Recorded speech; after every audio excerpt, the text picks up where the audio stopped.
Welcome back. Another episode of Oak Hollow Bushcraft with your host, Jason. I had gotten a request a few weeks ago to do a fire by friction video using a bow and drill method. And here I am today to do just that.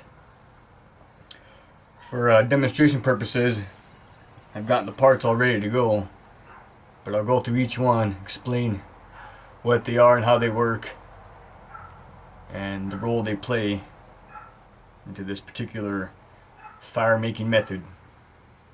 First thing you need is a bow, like so.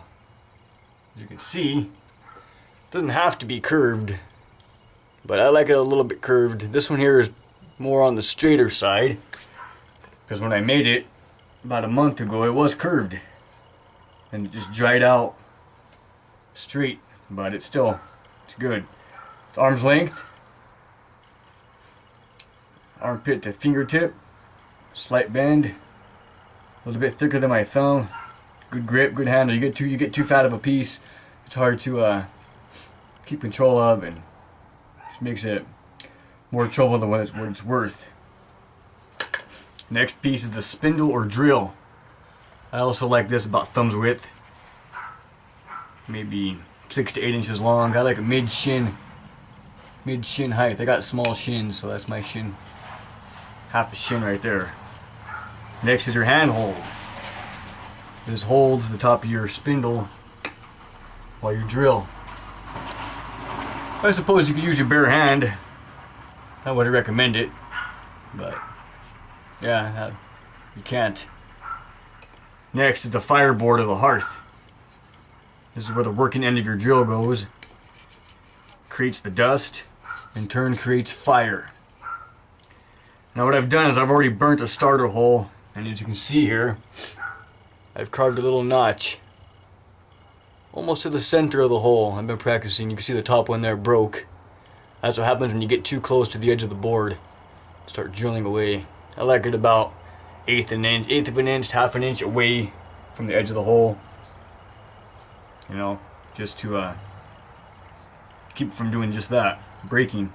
Or if your notch is too wide, spindle can pop out, and you gotta start all over again. And I don't care what anybody says. This isn't very easy, especially when you're starting out. It's actually quite, wears you out. The more tired you get, the shittier your form gets, and then it just causes a bunch of trouble. So now what I'm going to do, here's my tinder bundle right here, by the way. Piece of jute twine. You want all your pieces to be dry. You want to work on a flat surface, flat dry surface. Fireboard's got to be dry, drill's got to be dry. Handhold doesn't really matter, bow doesn't matter at all. Just as long as it's not soaking wet where it's going to splash water around and everything. Okay, so I got my notch just to the center of the hole, coming down in a V shape. That's where your dust is going to gather and your ember is going to be created. It might take a couple tries, but I'll give it a shot. Got my tinder bundle down here. Place the fireboard on top like so. Make sure you don't get no tinder up in the hole, because it wraps around your spindle.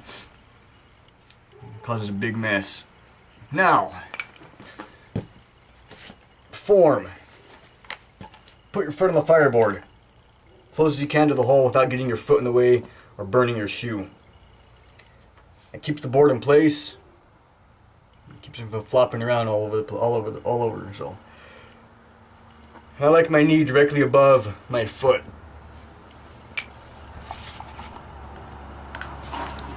Like so. Nice straight, angled.